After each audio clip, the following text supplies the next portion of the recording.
Olá, estamos de volta para finalizar o estudo, a análise do artigo 5º da nossa Constituição Federal, o artigo mais importante quando o tema é direitos e garantias fundamentais. Tivemos a oportunidade de estudar até o inciso 50, vimos o caput do artigo 5º, referência à vida, liberdade, igualdade, segurança, propriedade, vimos que tudo decorre deles, que esses direitos são assegurados aos brasileiros e aos estrangeiros residentes no país, e essa terminologia estrangeiros residentes no país deve ser lida como estrangeiros que se encontrem no território nacional. Discorremos sobre vários pontos, vários assuntos que são relevantes para o estudo concurseiro, e agora a gente dá sequência ao estudo desse artigo a partir do inciso 51, o inciso que trata da extradição. Vamos analisar o seu texto para depois compreender bem o que é que pode ser objeto de abordagem. Extradição, inciso 51, nenhum brasileiro será extraditado, salvo o naturalizado, em caso de crime comum praticado antes da naturalização ou de comprovado envolvimento em tráfico ilícito de entorpecentes e drogas afins na forma da lei. Inciso 52, não será concedida extradição de estrangeiro por crime político ou de opinião. Primeiro passo nosso na compreensão de extradição é saber o que danado é esse instituto. Imaginemos a seguinte situação: o sujeito comete um crime num país qualquer e foge desse país e vem para o Brasil. O país onde ele cometeu o crime, ou pelo menos onde ele é punível, ele identifica que o cara está aqui no Brasil, como não pode mandar uma equipe de polícia de segurança, de forças militares aqui para pegar o cara amarrado pelo pescoço e levar para lá, esse país, caso tenha um tratado com o Brasil, um compromisso formal com o Brasil, um termo de compromisso de reciprocidade com o Brasil, ele pode pedir ao Brasil que devolva esse cara, pode pedir ao Brasil que entregue esse cara. Esse procedimento necessariamente bilateral, onde alguém, um país, pede a outro, no nosso caso, o Brasil, que entregue, que devolva o cara que aqui se encontra, mas que cometeu o crime no exterior, é chamado de extradição. Observe que ele é um procedimento bilateral, necessariamente tem dois países envolvidos. Um que solicita e o outro que atende ou não o pedido de extradição. No nosso caso aqui, a extradição estudada é a extradição passiva, que é aquela que se pede ao Brasil. Esse é o primeiro passo, compreender o que é extradição, para não confundir com expulsão, com deportação, com banimento, que é proibido, conforme já vimos no nosso momento anterior, na nossa aula anterior. Expulsão é a retirada compulsória de um estrangeiro que está fazendo besteira aqui no país. Vejam que não tem nenhum outro país pedindo, não. E observe que a besteira que o cara cometeu foi aqui no Brasil. Então, quando a gente está diante de um estrangeiro que está cometendo atos que atentam contra a ordem jurídica aqui no país, o Brasil pode pegar esse estrangeiro e jogar para fora. Se por um acaso um estrangeiro estiver no Brasil em situação de ilegalidade, mesmo que ele não tenha cometido nenhum ato outro que atente contra a ordem jurídica brasileira, apenas a situação de ilegalidade, o Brasil também pode pegar esse cara e jogar para fora. Pode retirá-lo compulsoriamente do país através de um procedimento chamado de deportação. A diferença substancial entre deportação e expulsão é que na expulsão o cara está praticando atos que atentam contra a ordem jurídica, é algo muito mais sério, é algo muito mais grave, não é mais conveniente que o cara permaneça aqui no Brasil, o Brasil pega esse cara e joga para fora. Na deportação, esse cara necessariamente é um estrangeiro, na deportação, esse estrangeiro apenas estaria em situação de ilegalidade aqui no Brasil, o Brasil joga para fora, se ele resolver a situação dele, ele pode voltar. Banimento, que a gente sabe que é proibido, seria a expulsão de um brasileiro. Então, nenhum brasileiro pode ser expulso do Brasil, porque isso configuraria a pena de banimento. Pois bem, extradição é diferente. Extradição é bilateral. O cara cometeu um crime no exterior, veio para o Brasil, o país descobriu que o cara está aqui no Brasil, pede ao Brasil a extradição e o Brasil defere ou não esse pedido. Esse é um primeiro ponto para a gente compreender sobre extradição, é o que é propriamente esse instituto. Um segundo ponto é que há um órgão competente previsto na Constituição brasileira para julgar o pedido de extradição. Quem julga o pedido de extradição é o Supremo Tribunal Federal, é o STF, e é uma competência originária da Corte Maior Nacional. O Supremo julga originariamente, não chega ele por recurso não, já nasce lá, o pedido já é feito a ser analisado diretamente no Supremo Tribunal Federal. A terceira coisa importante sobre extradição: o Supremo indeferindo o pedido, acabou a conversa, o cara vai ficar tranquilo aqui no Brasil. Mas se o Supremo deferir, aceitar o pedido de extradição, aí o Supremo passa a bola para o presidente da República. E o presidente da República é quem vai dizer se extradita ou não.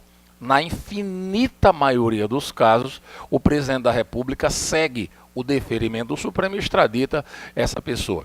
Em raríssimos casos, e nós temos um a mencionar, que foi o caso de Cesare Battisti, o presidente da República não seguiu a decisão do Supremo Tribunal Federal. E para nossa prova, como é que a gente vai analisar isso? De fato, o deferimento do pedido pelo Supremo Tribunal Federal não vincula o presidente da República, que pode não extraditar, repito, como aconteceu no caso Cesare Battisti. Agora, de todos os temas relacionados à extradição, o que mais cai em prova é quem pode ser extraditado. Via de regra, quem pode ser extraditado é o estrangeiro. Agora, tem um cuidado que a gente deve ter previsto aqui no inciso 52.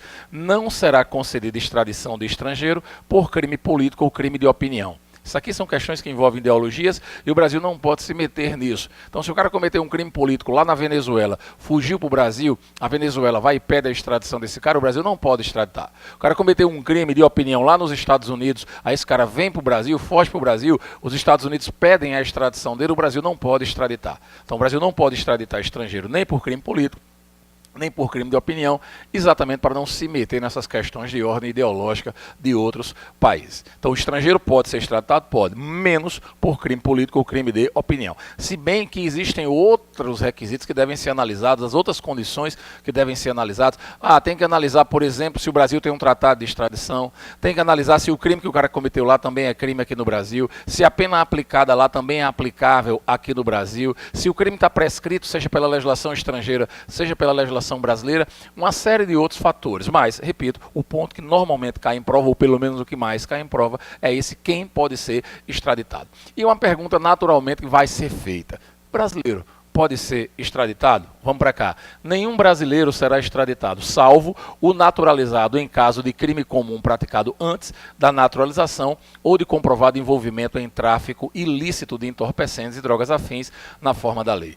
Pode, sem medo, afirmar: brasileiro nato não pode ser extraditado. Não há exceção. Não há exceção. Cis, mas eu soube de uma brasileira que foi extraditada, brasileira nata, que foi extraditada recentemente. Vejam, não era mais brasileira nata essa jovem. Nós temos um caso concreto, é real, é verdadeiro, de uma brasileira nata, casada com um norte-americano, um piloto da Força Aérea norte-americana, e essa brasileira, ela teria matado esse cara. Antes, porém, ela tinha se naturalizado norte-americana, jurado a bandeira norte-americana, com exclusão de qualquer outra nacionalidade, mesmo tendo green card. E um brasileiro que está nos Estados Unidos e tem o green card, ele não tem por que se naturalizar norte-americano, porque ele já vai ter a chance de exercer lá direitos que já são suficientes para a sua vida plena, bem tranquila, lá naquele país. Mas mesmo assim, essa jovem resolveu se naturalizar norte-americana. E essa é uma das hipóteses de perda da nacionalidade brasileira. Essas hipóteses de perda estão previstas no artigo 12, parágrafo 4º da Constituição. E aí o que foi que aconteceu com ela? Foi declarada a perda da nacionalidade brasileira. Então, o Poder Executivo brasileiro declarou a perda da sua nacionalidade. E aí sim, depois que ela perdeu a nacionalidade, o Supremo Tribunal Federal, julgando o pedido de extradição lá dos Estados Unidos, deferiu esse pedido, o presidente da República extraditou. Então, se a gente olhar direitinho, ela perdeu a nacionalidade brasileira para só depois ser extraditada. Se ela tivesse ainda na condição de brasileira nata, ela não poderia ser extraditada sem medo. O brasileiro nato não pode ser extraditado, a não ser que a prova lhe diga que ele perdeu a nacionalidade, como fez agora em 2018 o STJ. A prova do STJ trouxe uma questão sobre isso. Então vamos lá, fechando. O brasileiro nato não pode ser extraditado, não há exceção. E se o brasileiro nato perder a nacionalidade? Se ele perder a nacionalidade, ele deixou de ser brasileiro, aí sim pode ser extraditado. E o naturalizado pode ser extraditado, sim, em duas situações. Caso de crime comum praticado antes da naturalização, imagine que ele cometeu um crime de homicídio e fugiu para o Brasil. Ele era um estrangeiro, cometeu um crime de homicídio e fugiu para o Brasil. Aqui no Brasil ele conseguiu, pela legislação brasileira, se naturalizar. Não sabiam ainda desse crime que ele cometeu lá no exterior. Depois descobriram que o cara estava aqui, foi pedida a extradição. Na hora de verificar, quando ele cometeu o crime, ele ainda era estrangeiro. Então, quando o crime for cometido antes da naturalização, é possível sim a extradição. E o outro caso é o comprovado envolvimento em tráfico ilícito de entorpecentes e drogas afins na forma da lei. Se envolveu com tráfico de drogas, pode ser extraditado. O brasileiro naturalizado que se envolveu com tráfico de drogas pode ser extraditado, e aí não me interessa se o envolvimento foi antes ou depois da naturalização. Se foi antes ou depois da naturalização, não me interessa. interessa. Se envolveu com tráfico de drogas, brasileiro naturalizado pode ser extraditado. Fechamos então o tema extradição com uma última observação. O fato do estrangeiro ter filho ou cônjuge brasileiro que dependa economicamente dele não impede a extradição. Não impede a extradição. Até impede a expulsão, mas a extradição não impede. Sigamos, inciso 53, já havíamos tratado, quando a gente viu lá o princípio do juiz natural, naquele inciso que diz que não haverá juízo ou tribunal de exceção, então ninguém será processado nem sentenciado senão pela autoridade competente. Para que a gente seja punido, precisa que existir uma autoridade com competência prevista na legislação ou prevista na Constituição. Então isso aqui já foi estudado numa outra ocasião. Inciso 54, ninguém será privado da liberdade ou de seus bens sem o devido processo legal. Princípio do devido processo legal, um dos mais importantes princípios de defesa do indivíduo. E esse princípio do devido processo legal é como se fosse um princípio mãe, que a partir dele surgem outros. Por exemplo, o juiz natural, vem dele. Só há devido processo legal se for perante uma autoridade competente. Ampla defesa, contraditório, vedação a provas ilícitas, tudo isso, proporcionalidade, tudo isso vem dentro do princípio do devido processo legal. Muito importante esse princípio de defesa, repito, do indivíduo. Inciso 55, aos litigantes em processo judicial ou administrativo, processo judicial, processo administrativo e aos acusados em geral são assegurados o contraditório e a ampla defesa, contraditório e ampla defesa em processo judicial e administrativo com os meios e recursos a ela inerentes.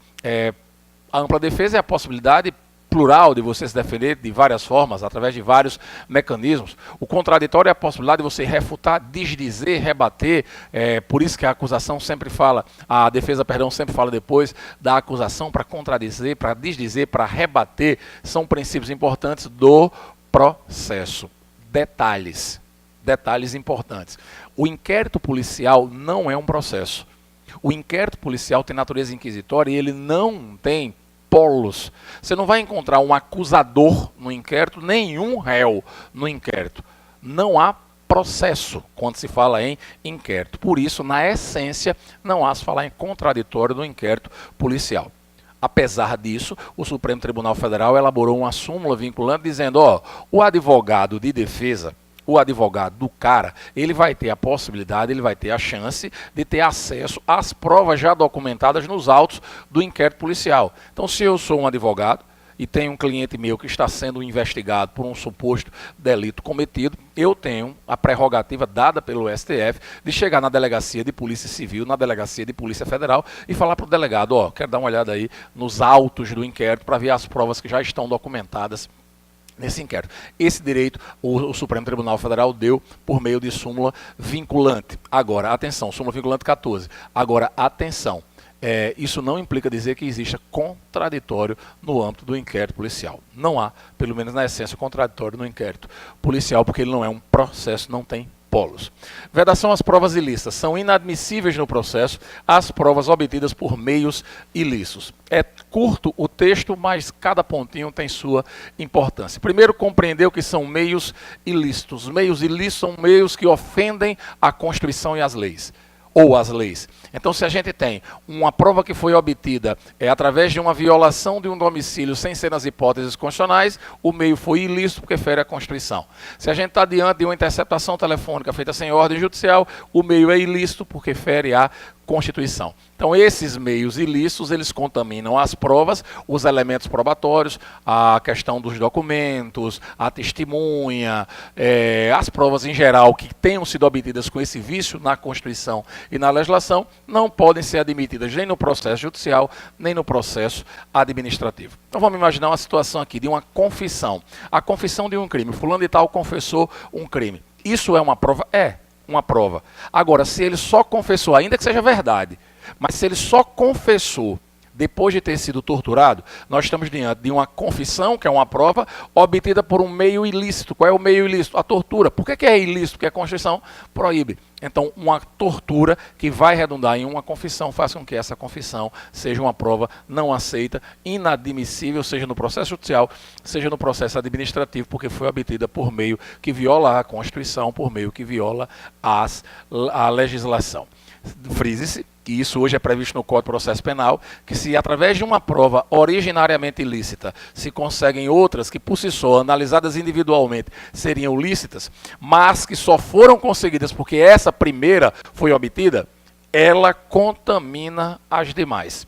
Teoria dos frutos da árvore envenenada. E se só for essa a sequência de provas que se tem, muito provavelmente o cara vai ser absolvido. Se tiverem provas com fontes independentes, tudo bem. Mas se for essa a sequência, pela teoria dos frutos da árvore envenenada, o cara não vai poder ser condenado. Ah, isso vai anular por completo o processo? Não, não, não. Só as provas que são uma consequência natural dessa prova originariamente ilícita.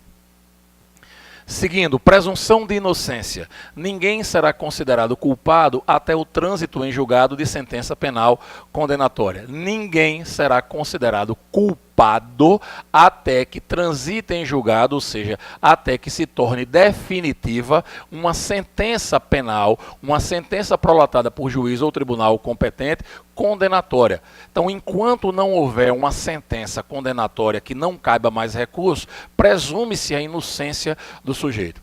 Ah, Cis, então se o cara é presumidamente inocente, ele só vai poder ser preso depois que transitar em julgado uma sentença penal condenatória? Não. Não.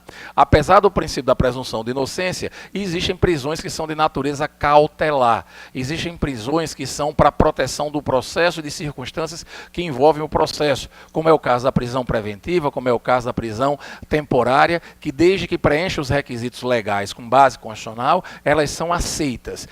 Inclusive, aí eu falo agora de um tema muito relevante que vai cair na sua prova, o entendimento que hoje o Supremo Tribunal Federal tem quanto às condenações criminais, ainda que recorríveis, é que quando já houver condenação em segunda instância, em segundo grau de jurisdição, pelos tribunais de justiça, por exemplo, pelos tribunais regionais federais, por exemplo, já é possível a execução imediata da pena privativa de liberdade. Então, mesmo que caiba recurso para o STJ, mesmo que caiba recurso para o STF, como houve uma condenação na segunda instância, já é natural que a pessoa comece a cumprir a pena. Esse é o entendimento firmado pelo Supremo Tribunal Federal da execução provisória da pena. Pode haver, aparentemente, um certo conflito com o princípio da presunção de inocência. Você pode até, por exemplo, discordar. Tem vários autores renomados no Brasil que discordam desse posicionamento, mas o nosso papel é acertar a questão da prova. E quando perguntarem a você na prova, não marque o que você acha que deveria ser, marque o que o Supremo Tribunal Federal entende. Então, se cair na sua prova que o sujeito foi condenado em segunda instância, mesmo que ainda caiba recurso, mesmo que ele consiga derrubar essa decisão, já é cabível a execução imediata da pena privativa de liberdade. Princípio da presunção de inocência resolvido. Identificação civil versus identificação criminal. O civilmente identificado não será submetido à identificação criminal, salvo nas hipóteses previstas em lei. Civilmente identificado é o cara que está com o seu passaporte, é o cara que está com o RG, é o cara que está com a carteira nacional de habilitação, é um cara que tem algum documento legítimo demonstrando que ele é ele. Isso é identificação civil. Se um cara desse for preso em flagrante, por exemplo, e apresentar esse documento, ele não vai ser submetido à identificação criminal. Ele não vai ser submetido, como regra, à identificação datiloscópica, por exemplo, aquela de tocar piano, de colocar as digitais. Mas atenção, essa é uma regra, porque a própria Constituição na sequência diz salvo nas hipóteses previstas em lei. Então, a legislação infraconstitucional pode prever situações em que, mesmo o cara apresentando um documento, ele tenha que ser submetido à identificação criminal. Exemplo, se o cara foi preso em 2018, 2019 e apresenta um documento que foi expedido há 40 anos, é razoável, então, e a lei assim prevê, que ele seja submetido à identificação criminal. Se há indícios reais de que aquele documento é falso, submeta à identificação criminal. Foi encontrado com vários documentos com nomes diferentes, submete a identificação criminal. Então, cuidado na hora da prova para não achar que isso aqui é absoluto. Tem exceções que permitem, mesmo identificado civilmente, a identificação criminal. Ação privada subsidiária da pública. Será admitida ação privada nos crimes de ação pública se esta ação pública não foi intentada no prazo legal. No Brasil, quem tem a missão constitucional de entrar com as ações penais de natureza pública, aí vai depender do crime, o código, a legislação penal brasileira vai definir quando é um crime de ação penal pública, quando é um crime de ação penal privada, quando é pública incondicionada, quando é pública condicionada, enfim, a legislação penal vai explicar como é que isso vai funcionar. Fato é que, quando estivermos diante de uma ação penal de natureza pública, quem tem a missão constitucional de entrar com essa ação judicial é o Ministério Público. É o parquê, seja o Ministério Público Federal, seja o Ministério Público Estadual, enfim, é o Ministério Público que move essa ação e ele tem prazo para mover essas ações, esse prazo previsto no Código de Processo Penal. Se porventura o Ministério Público não move a ação no prazo legal e não demonstra interesse algum, nem pede diligências, nem mesmo arquivamento do inquérito, se ele não queria entrar e ele vai lá e peça o arquivamento do inquérito, se entender que não é o caso de crime, se entender que não tem materialidades, bom, enfim, se ele entender que não é o caso de ter ação penal, que peça o arquivamento do inquérito. Mas se ele não move nenhuma palha, se ele não se bole, como se diz na minha terra, não moveu no prazo legal, é possível que a vítima do crime ou os sucessores da vítima do crime movam uma ação privada subsidiária dessa ação pública. Tudo bem que a qualquer momento o Ministério Público traz de volta a sua caminhada, porque a titularidade é dele, mas enquanto não fizer, é possível, sim, essa ação privada subsidiária da ação pública. Inciso 60, a lei só poderá restringir a publicidade dos atos processuais quando a defesa da intimidade ou o interesse social o exigirem. Esse é o tipo de questão com regra exceção. Regra geral, publicidade. Excepcionalmente, nós podemos estar diante de processos sigilosos, de atos processuais sigilosos, e a lei vai dizer quando é que isso vai acontecer. Regra, publicidade, segredo de justiça, atos processuais sigilosos, exceção. Inciso 61. Ninguém será preso senão em flagrante delito ou por ordem escrita e fundamentada de autoridade judiciária competente, salvo nos casos de transgressão militar ou crime propriamente militar definidos em lei. Aqui nós temos o trato constitucional básico sobre a prisão na nossa legislação. Regra geral é, o cara só pode ser preso se for em flagrante. Essa é a regra. Ou se pelo menos tiver uma sentença, ou uma ordem, melhor dizendo, judicial, escrita, fundamentada, para que o cara seja recolhido. Então, retomando a análise geral dessas hipóteses de prisão. Ou o cara vai ser preso em flagrante, onde qualquer do povo pode prender, ou ele vai ser preso em razão de uma ordem judicial, de uma determinação judicial, determinação escrita e fundamentada de autoridade judiciária competente. Então, analisando sob essa ótica, se não tiver um flagrante, ou se não tiver uma ordem judicial, o cara não pode ser preso. A não ser, aí vem as exceções, que a gente esteja diante de transgressão militar, natureza disciplinar, para os membros da Marinha, do Exército, da Aeronáutica, da Polícia Militar e do Corpo de Bombeiros, ou crime propriamente militar definidos em lei.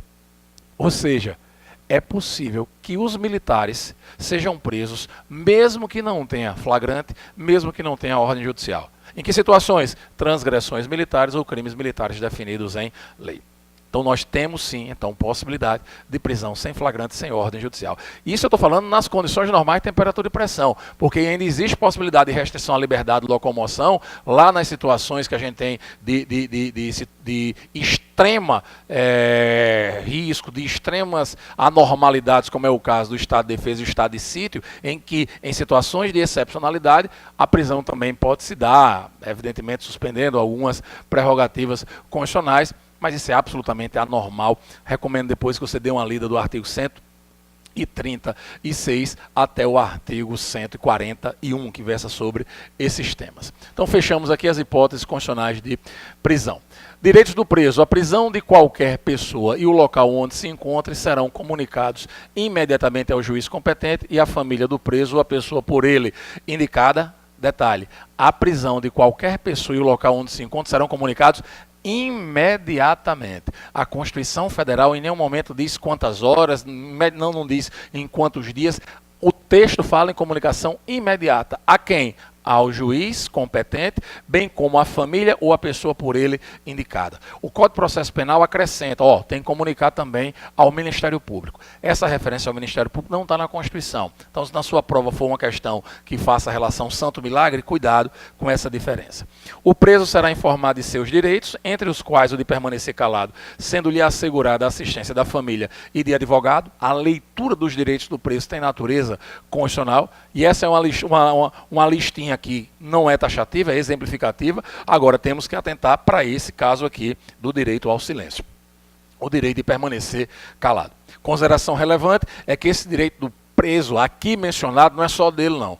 O direito de permanecer calado não é só do preso, é do preso e dos acusados em geral. Seja em processo judicial, seja em processo administrativo, sobre os fatos a ele imputados, o cara tem o direito de calar, o cara tem o direito de silenciar. Ele não é obrigado a falar sobre aquilo que está sendo a ele imputado. Há quem entenda, inclusive, que dentro do direito do silêncio, do réu, do acusado, do preso, tem até o direito de mentir. Não sobre a sua qualificação, de dizer quem é ele, mas sobre os fatos a ele imputados. No âmbito penal não se aplica a máxima do que quem cala consente. Então se ele ficar calado, ele está reconhecendo, o juiz vai lá e vai meter a caneta para cima e condenar, porque presume-se que ele é o responsável pela conduta delituosa. Não. No quem cala consente não é aplicável, pelo menos não é aplicável efetivamente no âmbito penal. Agora, atenção, no âmbito não penal, esse quem cala consente tem sido, dentro de determinado contexto, aceito. Por exemplo, no âmbito civil da investigação de paternidade, respeitado o contexto probatório, o suposto pai que se recusa a submeter ao exame de DNA pode sim ter reconhecida a paternidade por meio do juiz. O juiz pode dizer, presume-se que você é o pai em razão desse contexto, já que você não quis fazer o exame de DNA. Tem que levar em consideração todo um contexto, mas essa possibilidade de fato existe. E a outra envolve o bafômetro. Então o cara que é abordado com indícios de ingestão de bebida alcoólica ou envolvido com um acidente que tem indícios de ingestão de bebida alcoólica, a ele vai ser dada a oportunidade de fazer o bafômetro. Se ele não fizer, ele vai ter responsabilidades de ordem administrativa, mais especialmente o recolhimento da sua carteira nacional de habilitação ou permissão para dirigir, com a possibilidade de punição, sim, quanto à suspensão do direito de dirigir mais à frente, além de uma multa de valor altíssimo, inclusive.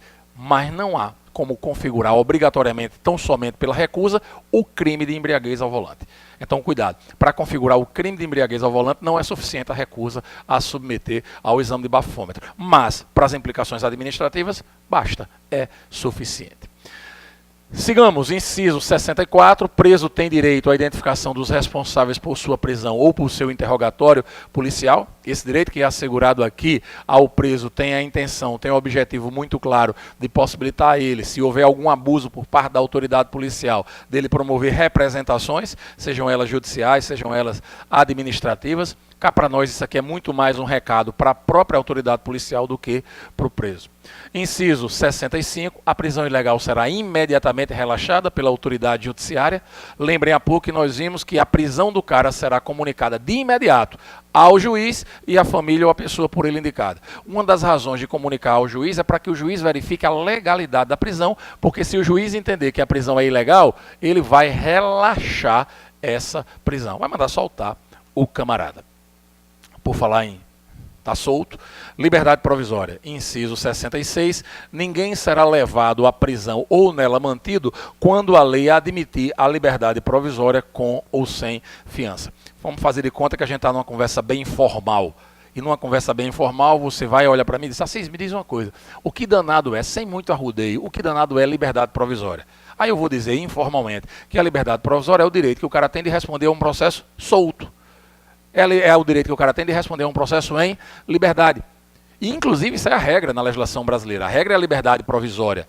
A regra é que você possa responder a um processo solto. Então, quando a lei admitir a liberdade provisória, ela deve ser concedida com ou sem fiança. Então, a liberdade é a regra. De maneira que, se por um acaso a legislação permite, o cara vai responder a um processo solto, visto que o princípio da presunção de inocência diz que ninguém será considerado culpado até o trânsito em julgado de uma sentença penal condenatória. São princípios que se casam, presunção de inocência e liberdade provisória. Mas reitero, apesar dessa ideia de princípios que se casam, o Supremo entende hoje que, se houver condenação em segunda instância, já se executa de imediato a pena. Prisão civil por dívidas, tema bem importante esse. Não haverá prisão civil por dívida, salvo a do responsável pelo inadimplemento voluntário e inexcusável de obrigação alimentícia e a do depositário infiel. Não haverá prisão civil por dívida. Essa é a regra. Se eu tenho algum débito, se eu tenho alguma dívida, eu não vou responder com a minha liberdade.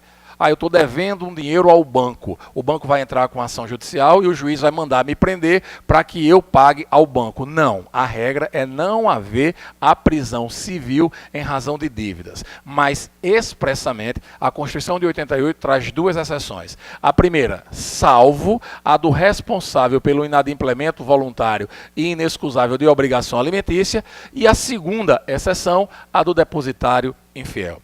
Comecemos pela primeira, responsável pelo inadimplemento voluntário e inexcusável de obrigação alimentícia. Esqueça qualquer situação concreta que você acompanhou, vivenciou, leu, ouviu algo a respeito. Leve para a prova a informação que é anunciada a questão de sé. O devedor de obrigação alimentícia, seja ele homem, seja ele mulher, só pode ser preso quando ele não paga porque não quer. Se a questão da prova disser que ele não pagou por um motivo de força maior, não cabe a prisão. Por quê? Porque o texto constitucional fala em inadimplemento voluntário e inexcusável, indesculpável, injustificável. De modo que se a questão disser que há um motivo que justifica o não pagamento, não se sustenta a prisão do devedor de obrigação alimentícia. Assis, eu tenho um filho e não tenho condições de pagar a pensão para ele. A minha mãe, a avó da criança, tem condições financeiras de pagar a pensão para o neto. O juiz pode, dentro do contexto processual, condená-la a pagar, determinar que ela pague? Pode. E se mamãe não pagar, velhinha, de maneira voluntária e inexcusável, pode o juiz mandar prendê-la? Pode. E onde é que fica o princípio da pessoalidade da pena, que a pena não passa da pessoa do condenado, que a gente já estudou? Aquilo ali fica no direito penal. Aqui é âmbito cível. Então não ofende a pessoalidade da pena, até porque não é direito penal, quando é determinado o pagamento pela vovozinha, e se a vovozinha não pagar, que o juiz determine a prisão, desde que o motivo do não pagamento não se justifique. Não há motivo efetivamente para não pagar. Fechamos então essa primeira hipótese. A segunda hipótese é a do depositário infiel, em que o caso mais famoso, que gerou uma decisão do Supremo, que redundou na súmula vinculante 25 do STF, envolveu o alienante fiduciário. Vou comprar um carro, não tenho como comprar o carro à vista, faço um financiamento bancário em alienação fiduciária. Isso não é mais assim, mas como era, para que a gente compreenda bem o que é essa figura do depositário infiel. E aí eu ficava pagando a minha prestação ao banco. O banco seria o depositante do bem e eu, que estava com o bem na minha posse, seria o depositário desse bem. Se eu pagasse tudo direitinho, ótimo. Depois tirava a alienação, o carro era transferido para mim, ficaria meu e acabou-se. Mas enquanto não, mantinha-se essa relação banco-depositante e eu depositário. E se eu não pagasse? Se eu não pagasse, não atendesse os apelos do banco, se por um acaso o banco entrasse com ação de busca e apreensão e não conseguisse apreender, haveria possibilidade do juiz mandar me prender? Sim, porque você configuraria a condição de depositário infiel. Isso era o que era no passado. O Supremo Tribunal Federal entende que não cabe mais essa prisão do depositário infiel. Apesar de estar prevista na Constituição, ela não foi revogada da Constituição, ela continua prevista na Constituição, e o Supremo entendeu que não cabe mais porque a legislação que explicava essa prisão, a legislação regulamentadora da prisão do depositário infiel, teria sido derrogada, teria sido revogada parcialmente pelo Pacto de São José da Costa Rica, que é um documento internacional sobre direitos humanos assinado por Fernando Collor em 92, e que ela não aceita essa prisão civil do depositário infiel. E o Supremo entendeu que esse Pacto de São José da Costa Rica, ele teria um nível acima das leis, ainda abaixo da Constituição, porque ele não foi submetido ao procedimento das emendas, mas acima das leis, o que chamou ele de nível supralegal. Como esse pacto que proíbe a prisão do depositário infiel está acima das leis, ele revogou as leis que explicavam essa prisão. E sem essas leis, essa prisão não é mais aplicável. Ela não pode mais ser efetivada. Então a prisão civil do depositário infiel não pode mais ser aplicada no Brasil, conforme o entendimento do STF, por meio da súmula vinculante 25. Assim, isso significa dizer que ela foi revogada da Constituição? Não. Ela continua na Constituição. Quem foi revogado foi a lei, ou foram as leis que disciplinavam, que explicavam, que regulamentavam tal prisão, e elas foram revogadas pela supralegalidade do Pacto de São José da Costa Rica. Atuação das defensorias: o Estado prestará assistência jurídica integral e gratuita aos que comprovarem insuficiência de recursos. Vejam que a gente estava no inciso 67 e de repente pulou para o inciso 74. 68, 69, 70, 71, 72 e 73 envolve os remédios constitucionais, que a gente vai ver num bloco separado daqui daqui a pouquinho. Então, 74, o Estado prestará assistência jurídica integral e gratuita aos que comprovarem insuficiência de recursos. O Estado prestará essa assistência por meio das defensorias públicas. As defensorias públicas, elas vão defender os hipossuficientes, elas vão defender os necessitados, elas vão defender aqueles que não têm como pagar a um advogado sem se privar de necessidades básicas, sem se privar de necessidades essenciais. Então, o cara não tem como pagar um advogado, ele busca o Estado para que o Estado, no sentido geral do poder público, dê a ele um advogado para defendê-lo de forma integral, de forma gratuita. Defensoria Pública, que é uma das funções essenciais à Justiça. Inciso 75, o Estado indenizará o condenado por erro judiciário, assim como o que ficar preso, além do tempo fixado na sentença. O cara foi condenado por matar alguém, e aí descobriram depois que houve um erro judiciário nessa condenação. O cara nem morto está. Houve um erro judiciário. O cara tem direito à indenização. Ou o cara foi condenado a 15 anos de prisão e passou 20. Não vou nem aqui entrar no mérito dos incidentes de execução penal. Mas foi condenado a 15 e ficou 20. Ele ficou mais tempo do que aquele que foi fixado na sentença. Em ambos os casos, ele tem direito à indenização. Quanto é a indenização? Quando o cara vai receber? Paciência, a gente não tem como afirmar. Gratuidade para os pobres, são gratuitos para os reconhecidamente pobres, a Constituição assegura aos reconhecidamente pobres na forma da lei, a gratuidade do registro civil de nascimento e da certidão de óbito. Observe que a Constituição não assegurou a todos a gratuidade, não. A toda e qualquer pessoa, não. Assegurou aos reconhecidamente pobres, mas também a Constituição não impediu, a Constituição não proibiu que a legislação infraconstitucional estendesse isso aqui para outras pessoas. Tanto que, de fato, hoje isso é estendido para outras pessoas. Desde que feito dentro do prazo, o registro e a primeira certidão são gratuitos para todas as pessoas. Mas vejam, essa gratuidade para todo mundo está prevista em lei, em norma infraconstitucional. Na Constituição, o que foi assegurado foi a gratuidade para os reconhecidamente pobres. Inclusive, a lei que estendeu essa gratuidade para todo mundo foi objeto de uma ação direta de inconstitucionalidade lá no STF, e o STF disse que ela era constitucional. Então, é perfeitamente possível que uma lei estenda a gratuidade para todo mundo, como já foi feito. Por falar em gratuidade, vejam aqui o 77, são gratuitas as ações de habeas corpus e habeas data e, na forma da lei, os atos necessários ao exercício da cidadania. Vai entrar com ação de habeas corpus, você não vai pagar nada ao Poder Judiciário. Você não vai pagar custas judicial. Vai entrar com ação de habeas data do mesmo modo, é gratuita. Ah, Cis, mas eu vou contratar um advogado, né, para poder entrar com ação. Se você quiser contratar um advogado para entrar com habeas corpus, você pode. Veremos daqui a pouco que não é obrigatório ter um advogado na propositura de um habeas corpus. Mas se você quiser contratar, a relação aí é privada. Quando eu falo aqui em natureza gratuita, é na sua relação com o poder público, na sua relação, por exemplo, com o poder judiciário. Atos de cidadania também são gratuitos, você não paga para votar. Por exemplo, você não paga para votar. Os atos de cidadania, eles são gratuitos.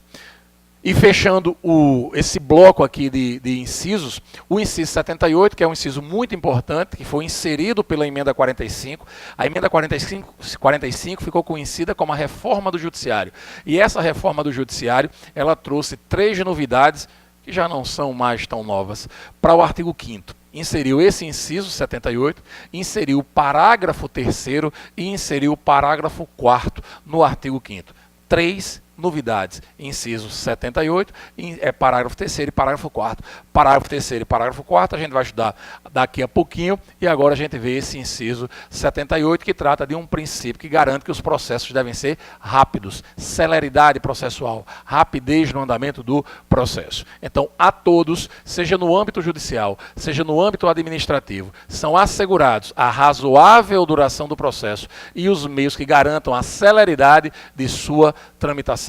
São a todos, no âmbito judicial e no âmbito administrativo, seja no processo judicial, seja no processo administrativo, são assegurados a razoável duração do processo. Não há definição de quantos dias, quantos meses, mas é uma análise subjetiva de razoabilidade e os meios que garantam a celeridade, a rapidez, a dinâmica de rapidez na sua tramitação. Então, hoje, a ideia de que os processos devem ser rápidos está prevista de forma expressa na nossa Constituição.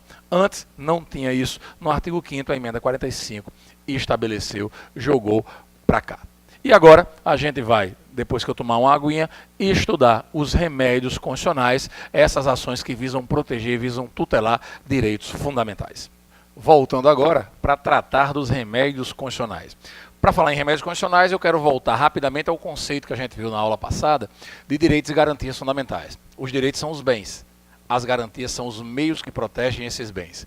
Todo e qualquer mecanismo de tutela, de proteção, de instrumentalização de um direito entra no conceito de garantias. Dentre as garantias, nós vamos encontrar ações judiciais previstas na Constituição Federal para tutelar direitos específicos. Essas ações judiciais são conhecidas, denominação doutrinária, por remédios constitucionais. São 6 os remédios constitucionais listados a partir do inciso 70, 68 até o 73. Habeas corpus, mandado de segurança coletivo, mandado de injunção, habeas data e ação popular. Nossa missão a partir de agora é estudar cada uma dessas ações, dando enfoque, pelo menos aqui, tão somente de ordem constitucional. É evidentemente que quando você vai para o enfoque processual, seja civil, seja penal, precisaria aprofundar um pouco mais, o que não é pelo menos o nosso objetivo aqui na análise geral do artigo 5º da nossa Constituição.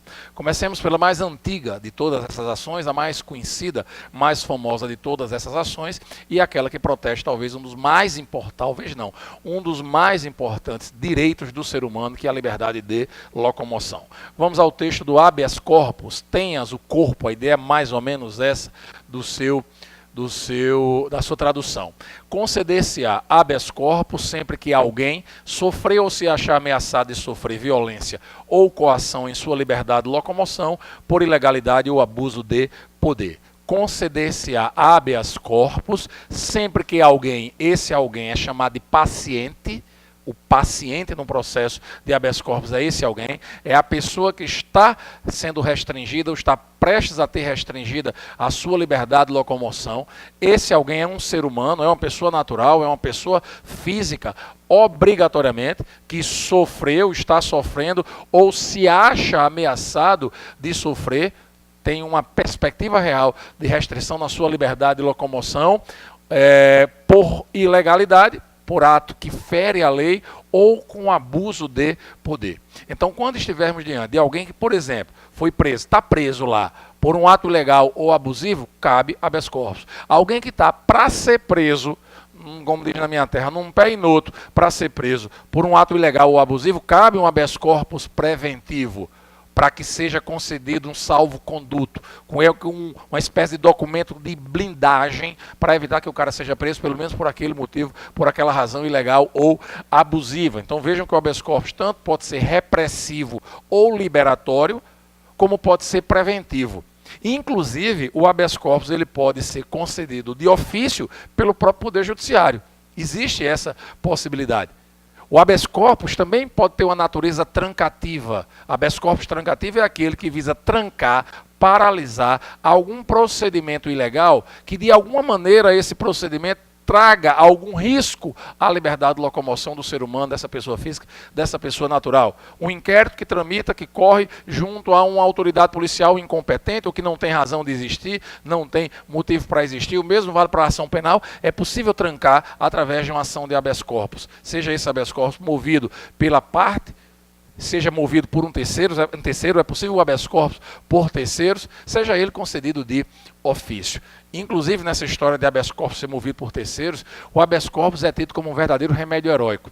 Ele pode ser movido para proteção à própria liberdade de locomoção, como a liberdade de locomoção de um terceiro. Não se exige participação de advogado, não se exige participação de advogado.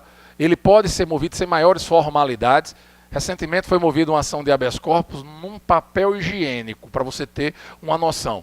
Então o habeas corpus ele é tido como um verdadeiro remédio heróico, gratuito, não se exige participação de advogado, não se exige formalismo excessivo na sua propositura. Então temos aí aqui um arcabouço de prerrogativas que podem ser objeto de efetivação por meio do habeas corpus, desde que o foco maior seja a proteção à liberdade de locomoção. Habeas corpus só serve para isso, proteger a liberdade de locomoção, direito de vir do indivíduo, do ser humano. Repito, pode ser movido inclusive por terceiros.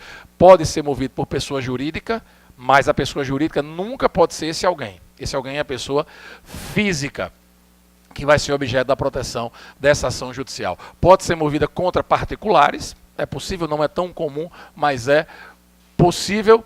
E, repito, tem essa conotação de remédio heróico, não exigindo participação de advogado. Habeas corpus, resolvido.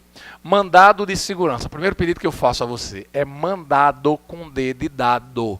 Não é mandato com T de tatu. É mandado, que significa ordem, mandado de segurança. Conceder-se-á mandado de segurança para proteger direito líquido e certo, não amparado por habeas corpus ou habeas data, quando o responsável pela ilegalidade ou abuso de poder for autoridade pública ou agente de pessoa jurídica no exercício de atribuições do poder público. 3 pilares. Conceder-se-á mandado de segurança, primeiro, para proteger direito líquido e certo. O que é um direito líquido e certo? Tem um conceito de direito líquido e certo dado pelo professor Eli Lopes Meirelles, dizendo que direito líquido e certo é o direito manifesto na sua existência, delimitado na sua extensão e apto a ser exercido no momento da sua impetração. Conceito técnico, interessante, importante, vale a compreensão dele, a memorização e, mais que isso, a compreensão dele. Podemos também dizer que direito líquido e certo é aquele direito palpável, concreto, demonstrável de plano, sem maiores arrudeios, só com provas documentais. Tanto que se você tiver que arrodear muito para provar a existência de um direito, ele não vai ter a natureza, pelo menos, dessa denominação literal aqui, de direito líquido e certo. Então você não poderia mover um mandado de segurança nessas circunstâncias. Então o direito líquido e certo é o direito palpável, comprovável de plano, de imediato, com provas documentais que você já tem antes de mover a ação. É por isso que se diz no mandado de segurança, as provas, elas são pré-constituídas. Eu tenho as provas antes de entrar com a ação. Coisa do tipo, se eu vou fazer um concurso em que a legislação diz que eu só preciso demonstrar que tem um nível superior na data da posse, e aí na hora de eu fazer a inscrição no concurso, o cara já exige que eu mostre que eu sou formado, está sendo violado um direito líquido e certo meu. Aí o que é que eu faço? Eu apresento o edital do concurso, dizendo que só precisa ter na data da posse, ou a legislação que diga que só precisa ter na data da posse, e movo a ação do mandado de segurança. Essa é uma ideia de uma ação simples, nesse caso concreto. É óbvio que em algumas outras situações as questões de direito são juridicamente mais complicadas, mas para a nossa compreensão do que é direito líquido e certo, esse exemplo cabe bem. Uma segunda característica do mandado de segurança, ele tem a natureza subsidiária. O mandado de segurança não é a primeira arma que eu vou usar. Primeiro eu vou analisar, quando ele diz aqui, ó, conceder-se-á mandado de segurança para proteger direito líquido e certo, não amparado por habeas corpus ou habeas data. O que é que o habeas corpus ampara o quê? Nós já vimos, a liberdade de locomoção. O habeas data, vamos ver daqui a pouquinho, ampara o direito que eu tenho de ter acesso às informações sobre a minha pessoa, bem como o direito que eu tenho de retificar, de anotar alguma coisa em informações pessoais. Então, quando esses direitos, a liberdade de locomoção ou de acesso à informação, de retificação à informação, forem violados, inegavelmente está sendo violado um direito líquido e certo. Mas, nesse caso, não vai ser amparado por mandado de segurança. Por quê? Porque tem essas ações próprias. Tem essas ações determinadas. Então, o mandado de segurança tem natureza subsidiária. Ele vai ser movido quando não for o caso de habeas corpus, quando não for o caso de habeas data. Então, se cair na sua prova que o mandado de segurança se presta a proteger todo e qualquer direito líquido e certo, é falso. Direito líquido e certo amparado por habeas corpus vai ser objeto de ação de habeas corpus. Direito líquido e certo amparado por habeas data vai ser objeto de habeas data e não de mandado de segurança. E o terceiro pilar, além de proteger direito líquido e certo, além de ter natureza subsidiária, só cabe mandado de segurança quando o violador do direito for alguém que de alguma maneira desempenhe função pública. Aqui embaixo, ó, quando o responsável pela ilegalidade ou abuso de poder for a autoridade pública, mandado de segurança contra um prefeito, mandado de segurança contra um governador, mandado de segurança contra o superintendente de uma determinada instituição pública ou contra agente de pessoa jurídica no exercício de atribuições do poder público. A COSERN, por exemplo, a concessionária de energia elétrica do Estado do Rio Grande do Norte, é uma instituição privada, mas é concessionária de serviço público. As instituições privadas de ensino superior, as universidades particulares, elas atuam por delegação do poder público, então é possível mover um mandado de segurança contra um ato do reitor, dependendo do ato, evidentemente. Então existe essa possibilidade de ser movida contra particulares, quando esses particulares entram dentro do conceito de agente de pessoa jurídica no exercício de atribuições do poder público. Só para fechar essa análise geral, a ação de mandado de segurança ela tem que ser movida dentro de um prazo de 120 dias a partir do conhecimento da violação do direito líquido e certo, se bem que também é cabível o mandado de segurança preventivo. É possível a concessão de medida liminar, né, quando tiver o fumus boniuris, quando tiver o periculo in mora, né, a fumaça do bom direito, quando tiver o perigo na demora, é possível a concessão de liminar, mas eu tenho que fazer um combinado com você. Aquela ideia de que é remédio heróico que não se impõe a participação de advogado, vamos combinar? A gente deixa só com habeas corpus. As demais ações que a gente estuda exigem a participação de advogado, porque exigem a chamada capacidade postulatória. Quanto ao mandado de segurança, resolvido. Esse mandado de segurança é o que se chama de mandado de segurança individual. E por que falar na existência do mandado de segurança individual? Porque existe um segundo tipo de mandado de segurança, que é o mandado de segurança coletivo. O mandado de segurança coletivo, ele não pode ser movido por pessoa física. O mandado de segurança coletiva ele só pode ser movido por pessoa jurídica, mas não é qualquer pessoa jurídica que pode mover essa ação. A listagem a gente encontra aqui no inciso 70. O mandado de segurança coletivo tem como objetivo a segurança jurídica e a economia processual. Como assim? Imagine uma situação que tenha muitas pessoas com direito líquido e certo violado, que cada uma delas poderia mover o mandado de segurança individual. Mas se porventura elas tiverem algum elo que possam ensejar a representatividade de qualquer desses legitimados, é possível e é melhor que se mova um mandado de segurança de natureza coletiva. Economia processual, segurança jurídica aqui envolvidos. Então vamos lá para a parte mais importante que envolve o mandado de segurança coletivo. Quem, danado, pode mover essa ação? Primeiro legitimado, partido político com representação no Congresso Nacional. Observe que não é qualquer partido político, é tão somente aquele que tem a representação no Congresso, e ter representação no Congresso, atenção, é ter pelo menos um deputado federal ou um senador. Não precisa ter um deputado e um senador, não. É um deputado federal ou um senador. E uma segunda consideração. Em que momento esse partido deve ter para poder mover o mandado de segurança coletiva, essa representação no Congresso Nacional? No momento da impetração, no momento da propositura da ação, no momento em que se move a ação. Então, na hora de mover a ação, ele tem um deputado ou tem um senador? Tem. Está resolvido. Ah, mas moveu quando tinha um deputado federal, 15 dias depois esse deputado federal mudou de partido e o partido ficou sem representação no Congresso. Vai haver algum prejuízo para essa ação que já foi movida? Não. A perda superveniente, a perda posterior de representação no Congresso Nacional não prejudica o mandado de segurança coletiva que já foi impetrado. Segundo grupo de legitimados, organização sindical, entidade de classe ou associação legalmente constituída e em funcionamento há pelo menos um ano em defesa dos interesses de seus membros ou associados. Organização sindical, entidade de classe ou associação, aí vem duas observações importantes. Associação legalmente constituída e em funcionamento há pelo menos um ano. Essa história de estar em funcionamento há um ano pelo menos é só para a associação. E aí a segunda coisa que vale para todos, tem que ser em defesa dos interesses dos seus membros ou associados. Atenção, um sindicato, uma associação, ela não vai poder mover o mandado de segurança coletivo para proteger direito de outras pessoas que não estejam atreladas a ela. Nem mesmo ela vai poder mover o mandado de segurança coletiva para proteger um direito seu enquanto pessoa jurídica. Ah, um sindicato teve violado um direito líquido e certo seu. Uma associação teve violado um direito líquido e certo dela. Dela, associação, dele, sindicato. Enquanto pessoa jurídica titular de direito fundamental. Cabe mandado de segurança coletivo? Não. Se for o caso, cabe mandado de segurança individual. Pessoa jurídica é titular de direitos fundamentais. Caberá mandado de segurança coletivo quando o direito violado for dos membros ou associados.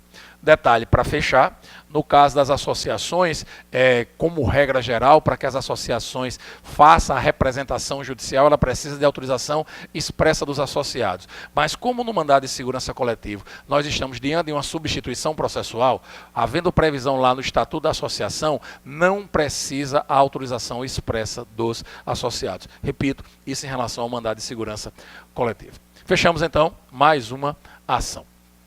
Mandado de injunção. Para compreender bem mandado de injunção, a gente precisa dar uma viajada, ainda que rápida, na classificação das normas constitucionais quanto à sua aplicabilidade, do professor José Afonso da Silva. O professor José Afonso da Silva, ele divide as normas constitucionais quanto à sua aplicabilidade em 3 espécies. A primeira, normas constitucionais de eficácia plena. São normas de aplicação direta, integral, imediata. São normas auto-aplicáveis. São normas auto-executáveis. São normas que andam por si só. A Constituição já dá a informação e ela se aplica por si só. Não precisa de lei nenhuma, não precisa de nenhuma explicação. Coisa do tipo, a Constituição diz que cada estado vai ter 3 senadores, cada senador com 8 anos de mandato, cada senador com 2 suplentes. Acabou, se é assim. Não precisa de nenhuma lei para explicar, não precisa de uma análise quanto à população. Isso é assim e acabou-se. Isso é uma norma auto-aplicável, anda por si só, faz valer suas vontades por si só. Existe na análise de Zé Afonso uma segunda espécie de norma constitucional. São as normas constitucionais de eficácia contida. As normas de eficácia contida são aquelas que até têm aplicação imediata, mas pela própria natureza se permitem conter. É permitida a redução da sua força. Coisa do tipo, o direito de propriedade nós já vimos aqui em sala de aula. É uma norma de eficácia contida, porque a Constituição dá o direito, mas ele pode ser contido lá na frente, através de uma desapropriação, através de uma requisição administrativa. Um exemplo muito comum, eu diria que é o mais cobrado em prova de norma de eficácia contida, artigo 5º, inciso 13. O artigo 5º, inciso 13, traz um exemplo de um direito que é de eficácia contida, que é o exercício das atividades profissionais. A Constituição diz que é livre o exercício de qualquer trabalho, ofício ou profissão. Então eu posso exercer a profissão que eu quiser, mas lá na frente tem uma contençãozinha dizendo, ei, Debrei, tenha calma, porque a lei pode vir conter esse direito exigindo determinadas coisas. Como, por exemplo, nível superior para determinadas carreiras, especialização nisso ou naquilo, idade mínima para isso, para aquilo, ou uma qualificação especial qualquer. Então a lei pode conter o direito do exercício da atividade profissional. Enquanto a lei não vier, o cara vai exercer o direito, sem problema. Mas a lei pode vir e estabelecer contenções ao exercício desse direito. E a terceira espécie, que é que nos interessa aqui, normas de eficácia limitada. Normas constitucionais de eficácia limitada são aquelas normas que dependem de regulamentação. São aquelas normas que dependem de explicação. São aquelas normas que dependem de uma ajudinha para poder a coisa acontecer, para poder a coisa ser efetivada. São como carros com tanque vazio. Dependem de combustível. Dependem de um empurrãozinho. Então, se eu estou diante de uma norma que a Constituição me dá um direito, mas para eu exercer esse direito, o Congresso precisa, por exemplo, fazer uma lei, essa norma ela tem a sua eficácia limitada à elaboração dessa lei. E enquanto não vier a lei, eu não consigo exercer esse direito. Exemplo disso, aposentadorias especiais para policiais. Precisa de uma lei regulamentadora para o policial ter direito a se aposentar com menos tempo. Tudo bem que no caso dos policiais já existe essa lei. Profissionais da saúde que atuam em regime de escala nos hospitais. Tem direito à aposentadoria com menos tempo, mas depende de lei regulamentadora, depende de lei explicando. E se não vier a lei, eu não consigo exercer o direito. Então, qual é a ação judicial que eu vou mover? Diante da falta de norma regulamentadora de preceito constitucional de eficácia limitada. A ação é o mandado de injunção. Pronto. Fechamos então a ideia geral, vamos para a leitura agora do enunciado. Conceder-se-á mandado de injunção sempre que, palavras-chave, a falta de norma regulamentadora torne inviável o exercício dos direitos e liberdades constitucionais e das prerrogativas inerentes à nacionalidade, à soberania e à cidadania. Grave. O mandado de injunção vai ser movido quando você estiver diante de um direito que a Constituição lhe dá. E você não consegue exercer esse direito porque falta uma lei explicando. Falta uma lei regulamentando, falta uma lei dando aplicabilidade àquele preceito. Sem a lei, não consigo exercer o direito, vou lá e lanço mão do mandado de injunção. Penúltima ação dos remédios constitucionais, ação de habeas data. Conceder-se-á habeas data para assegurar o conhecimento de informações relativas à pessoa do impetrante, constantes de registros ou bancos de dados de entidades governamentais ou de caráter público, bem como para retificação de dados, quando não se prefira fazê-lo por processo sigiloso, judicial ou administrativo. Duas informações básicas: assegurar o conhecimento, ter acesso à informação, retificar, corrigir dados. A ação de habeas data é uma ação personalíssima. Não basta que eu tenha interesse em tomar conhecimento da informação. Não basta que eu tenha interesse de retificar, de corrigir os dados. É imprescindível que essa informação seja sobre a minha pessoa, para que eu possa mover essa ação. Habeas data tem a ver com tenhas o dado. Seria mais ou menos essa a ideia da sua tradução. Tenhas o dado, tenhas a informação. Uma coisa extremamente importante para o habeas data. Vamos imaginar aqui, eu quero tomar conhecimento de informações sobre a CIS que constam no banco de dados da Receita Federal. Posso entrar com ação de habeas data? Sim. Quero retificar uma informação equivocada que consta sobre a CIS lá no banco de dados do Serviço Nacional de Emprego. Posso usar o habeas data para retificar isso? Posso. Porém, a lei regulamentadora do habeas data diz, meu querido, venha cá, antes de você entrar com essa ação judicial de habeas data, você vai ter que fazer primeiro um requerimento administrativo e só se o seu requerimento for negado ou não for respondido é que você vai poder mover essa ação. O que significa dizer na prática que a negativa administrativa é um pressuposto para a utilização da ação de habeas data. Primeiro, o meu pedido teria que ser negado para que eu pudesse mover a ação de habeas data. Ok? Esse é um ponto importante. Habeas data, assim como habeas corpus, é uma ação gratuita.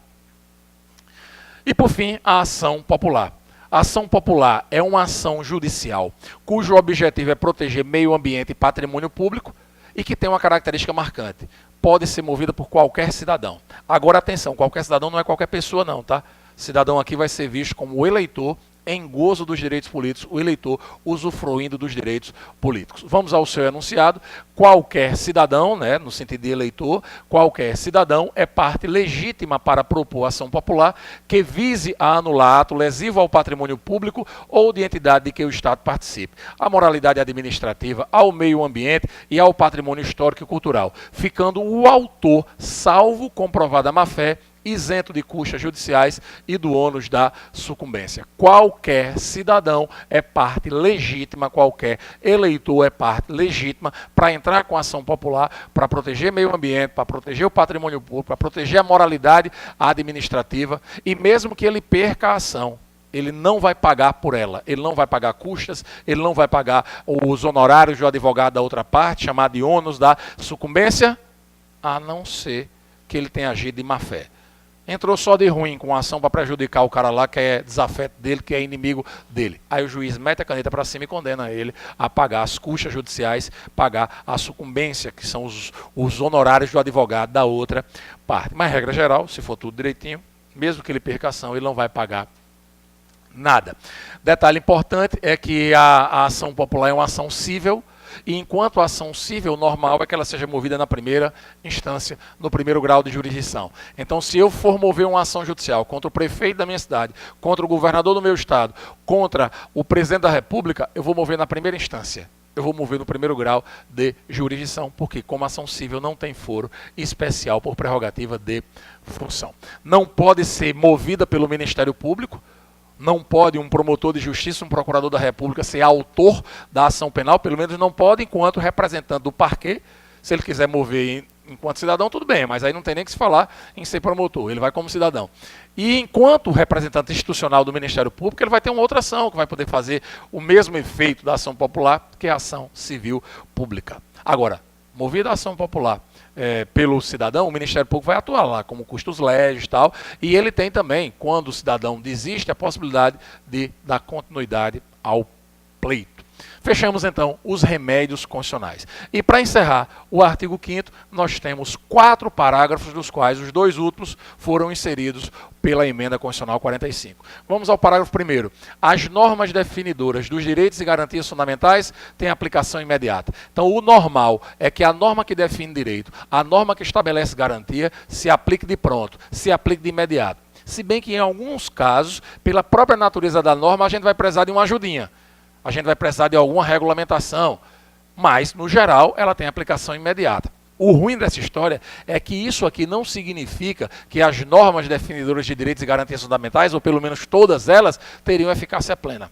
Não necessariamente, nós vamos ter alguns direitos fundamentais, porque isso aqui, ainda que esteja no artigo 5º, ele vale para os direitos fundamentais como um todo. Topicamente está no artigo 5º, mas vale para os direitos sociais, vale para os direitos de nacionalidade, vale para os direitos políticos. Então tomem cuidado com isso aqui. As normas definidoras de direitos e garantias fundamentais, não é só para o artigo 5º não, vale para outros direitos fundamentais, tem aplicação imediata, mas infelizmente isso não significa dizer que todos eles são de eficácia plena. Nós vamos encontrar alguns direitos fundamentais que dependem de ajudinha da lei. Parágrafo 2º. Os direitos e garantias expressos nesta Constituição não excluem outros decorrentes do regime e dos princípios por ela, Constituição, adotados ou dos tratados internacionais em que a República Federativa do Brasil seja parte.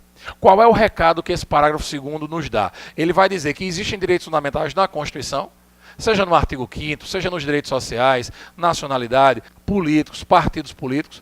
Nós vamos ter direitos na Constituição espalhados por outros lugares. Exemplo sempre citado, do meio ambiente ecologicamente equilibrado, da imputabilidade penal só a partir dos 18 anos, e são normas que estão lá na frente na Constituição, lá perto do fim da Constituição, e vamos encontrar direitos e garantias fundamentais fora da Constituição. Resumidamente, esse parágrafo 2º vai nos dizer que o rol, que a listagem dos direitos fundamentais é meramente exemplificativa. Não é uma listagem fechada, não é uma listagem exaustiva, é uma listagem aberta. O rol dos direitos fundamentais é um rol meramente exemplificativo. Parágrafo 3º e parágrafo 4º foram inseridos pela emenda constitucional 45, ganham importância por conta disso. O que é que diz o parágrafo 3º? Os tratados, cai muito isso aí em prova, muito. Os tratados e convenções internacionais sobre direitos humanos que forem aprovados em cada casa do Congresso Nacional em 2 turnos por 3/5 dos votos dos respectivos membros serão equivalentes às emendas constitucionais. Vamos por parte. Primeiro, considere que o presidente da República, enquanto chefe de Estado, recebeu da Constituição, no seu artigo 84, inciso 8, a missão de assinar tratados internacionais. Então, o presidente da República assina tratados internacionais. Quando o presidente assina um tratado internacional, ele submete esse tratado internacional à aprovação do Congresso Nacional. E esse tratado, que o Brasil já se comprometeu no âmbito internacional a cumpri-lo, ele vai se internalizar se o Congresso aprovar. Quando o Congresso aprova o tratado que antes o presidente assinou, ele passa a fazer parte da legislação brasileira. Se esse tratado não versar sobre direitos humanos, ele vai ter nível de lei, nível legal. Se ele versar sobre direitos humanos, mas for dos antigos, que não foi submetido a esse procedimento, como é o caso do Pacto de São José da Costa Rica, que foi assinado por Collor em 92, quando isso não estava ainda na Constituição, porque isso aqui só veio para a Constituição em 2004. Então, quando for um tratado sobre direitos humanos que não tenha sido submetido a esse procedimento no Congresso, ele vai estar acima das leis, mas ainda abaixo da Constituição. Nível supralegal, repito, como é o caso do Pacto de São José da Costa Rica. Agora, se esse tratado versar sobre direitos humanos e quando for submetido à apreciação do Congresso, for aprovado na Câmara dos Deputados com 2 turnos de votação, obtendo 3/5 em cada um deles, e no Senado Federal também 2 turnos de votação, obtendo 3/5, e 3/5 é a mesma coisa que 60%. Mesma coisa que 60%, esse tratado vai ter nível de emenda constitucional.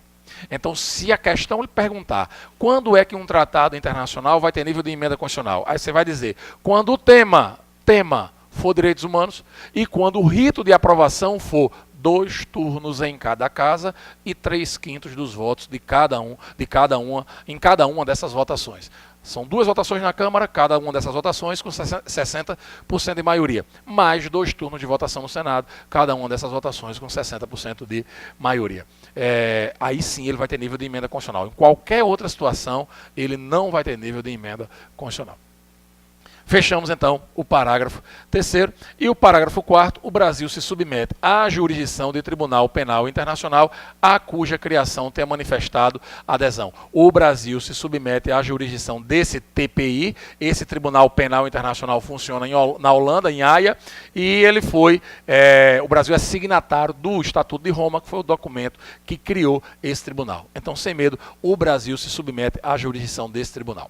Sempre tome cuidado para observar que esses 2 parágrafos não estavam na Constituição quando ela foi promulgada em 88. Então, eles não são fruto do poder constituinte originário. Eles não são fruto do poder de criação da Constituição. Eles são fruto do poder de modificação da Constituição. E o poder de modificação da Constituição é um poder constituinte derivado, reformador, aqui feito pela emenda constitucional 45. Com isso, nós fechamos o estudo teórico do artigo 5º. E vamos agora para dar uma analisadazinha rápida em alguns dos seus tópicos já estudados no encontro anterior. E nesse encontro, fazer essa listinha que você tem aí, listinha rápida, listinha curta, que você tem aí à sua disposição.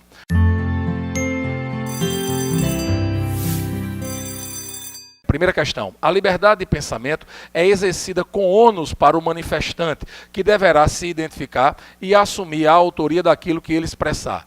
É livre a manifestação de pensamento, mas é vedado, é proibido o anonimato. E o cara assume a responsabilidade do que está sendo divulgado. Então é verdadeiro quando se diz que a liberdade de pensamento é exercida com ônus para o manifestante, que deverá se identificar e assumir a autoria daquilo que ele expressar. Primeiro item está correto. É livre a manifestação de pensamento, sendo proibido o anonimato, porque nós adotamos um sistema de liberdade com responsabilidade. Item 2. Policial tem a prerrogativa de adentrar na casa de qualquer pessoa durante o período noturno, desde que ordem, determinação judicial ou o morador consinta. Policial tem a prerrogativa de adentrar na casa de qualquer pessoa durante o período noturno, desde que com determinação judicial ou o morador consinta. Com determinação judicial não pode à noite não. Se o morador consentir, tudo bem, pode qualquer hora. Mas sem o consentimento do morador, mesmo com ordem judicial, à noite não pode. Só poderia se fosse durante o dia, com ordem judicial, não tendo consentimento do morador. Item 2 está errado. Item 3. É vedada ao cartório a cobrança de valor para efetuar registro de nascimento civil, que é um direito reconhecido a todos os brasileiros e estrangeiros residentes no país. Não. Já vimos hoje que esse direito é assegurado aos reconhecidamente pobres. Então, nos termos constitucionais, a Constituição não assegura a todo mundo isso, não. Ela assegura na Constituição aos reconhecidamente pobres. Então, está errado quando diz que é assegurado na Constituição isso para todo mundo. Questão 4. Os tratados internacionais sobre direitos humanos possuem status de emendas constitucionais, de maneira que a autoridade pública que a eles desobedecer estará sujeita à responsabilização. Na verdade, a questão não esclareceu se esse tratado que versa sobre direitos humanos foi aprovado sob o procedimento das emendas. Ele só vai ter nível de emenda constitucional se a questão disser que ele foi aprovado com 2 turnos de votação em cada casa e maioria de 3/5. Errado o item 4. Item 5. Conforme texto constitucional vigente, a prisão de qualquer pessoa e o local onde se encontra terão de ser comunicados em até 24 horas ao juiz competente e à família do preso ou à pessoa por ele indicada. A Constituição Federal não diz o prazo. A Constituição diz apenas que essa comunicação será feita imediatamente. Então, como ele diz aqui, conforme texto vigente, se falou em 24 horas, está errada essa questão 5. Questão 6. No âmbito do inquérito policial, cuja natureza é inquisitiva, não se faz necessária a aplicação plena do princípio do contraditório, conforme jurisprudência dominante. Verdade. O contraditório ele não é aplicado efetivamente, na essência, no âmbito do inquérito, por conta de não existir polos, acusador e réu, no inquérito policial. De fato, ele não é um processo, nem judicial, nem administrativo, não tem esses 2 polos, então não se aplica de forma plena o princípio do contraditório. O item 6 está certo. Item 7. Em caso de perigo à integridade física do preso, admite-se o uso de algemas, desde que essa medida de caráter excepcional seja justificada por escrito. Súmula vinculante 11 do Supremo Tribunal Federal. O uso das algemas é permitido, mas de forma excepcional. Uma das possibilidades é no caso de haver risco à integridade física do próprio preso. Em sendo o caso, usa a algema e depois justifica por escrito. Item 7, certo.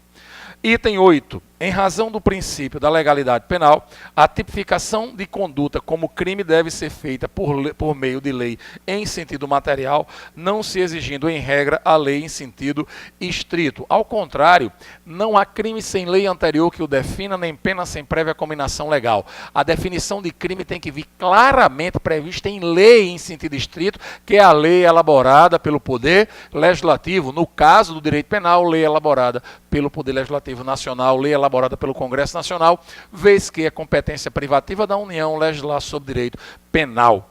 Então está errado o item 8. Exige sim lei em sentido estrito, que é a lei elaborada pelo Poder Legislativo.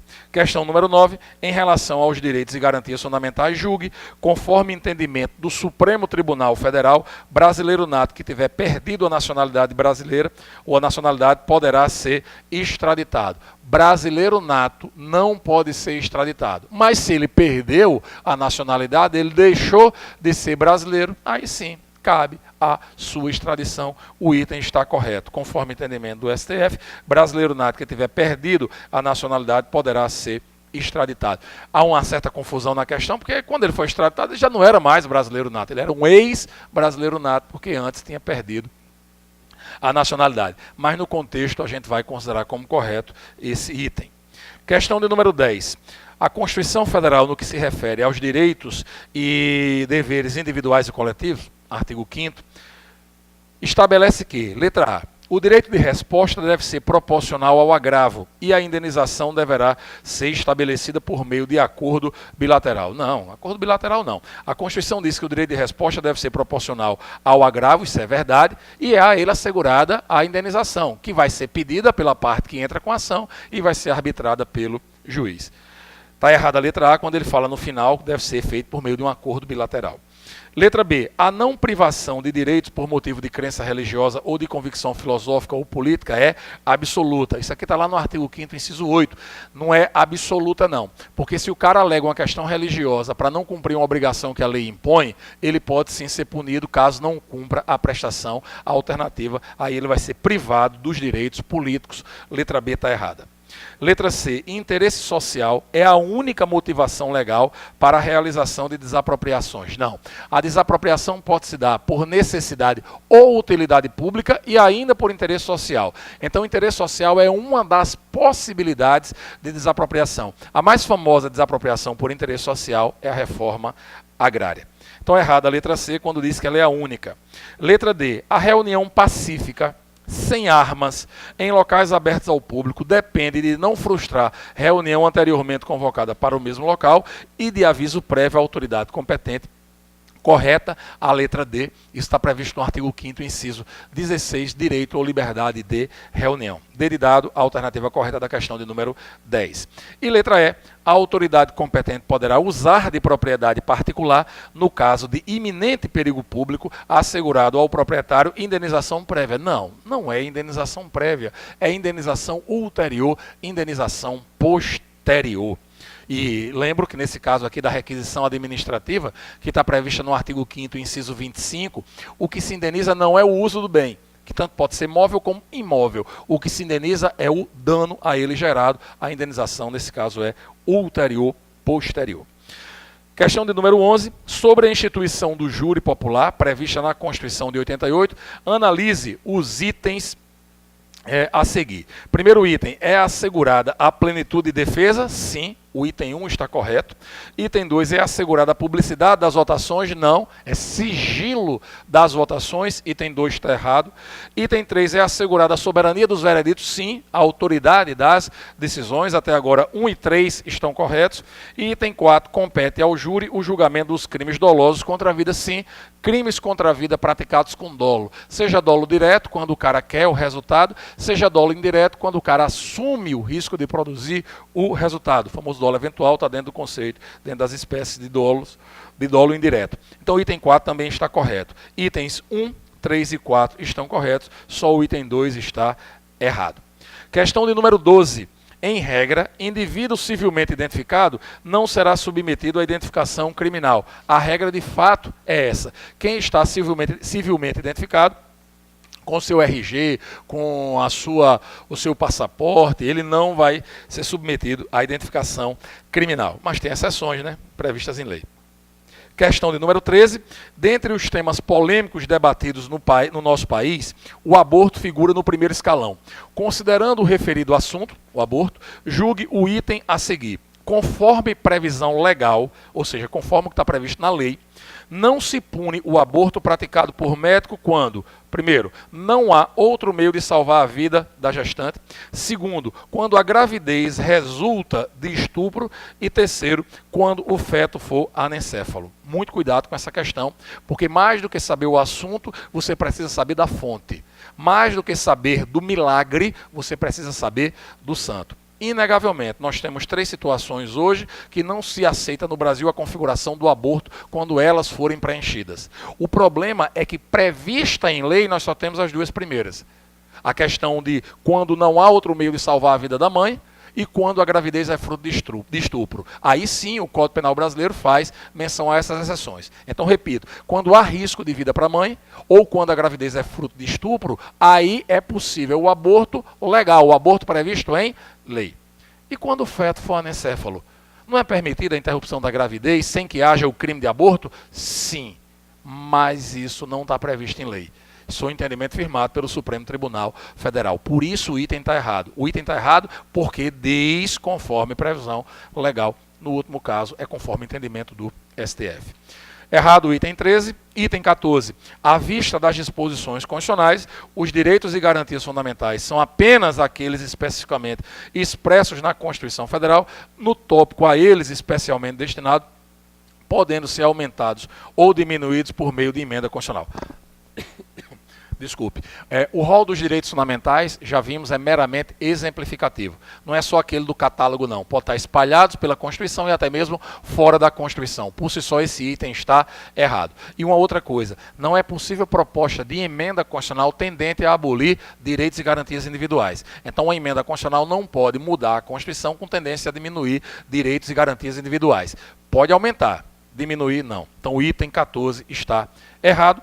E fechando essa nossa breve revisão, o item 15, dada a previsão constitucional de que nenhuma pena passará da pessoa do condenado a outrem, o ordenamento jurídico veda que obrigações de reparação de danos sejam estendidas aos sucessores do condenado.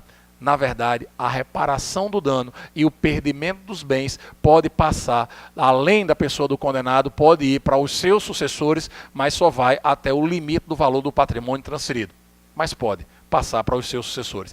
De fato, a regra é: a pena não passará da pessoa do condenado, podendo, todavia, a reparação do dano e a decretação do perdimento dos bens ser estendidas aos sucessores e contra esses sucessores executadas até o limite do valor do patrimônio transferido. Relendo então a questão 15, dada a previsão constitucional de que nenhuma pena passará da pessoa do condenado a outrem, o ordenamento jurídico veda que obrigações de reparação de danos sejam estendidas aos sucessores do condenado. Veda não, é uma das exceções em que é permitida. O item 15 está errado. Com isso, fechamos o nosso estudo do artigo 5º da nossa Constituição. Vimos aí questões que demonstram como é que a compreensão da leitura desse texto facilita a nossa realização das questões e você siga firme rumo à sua aprovação. Grande abraço e com Deus.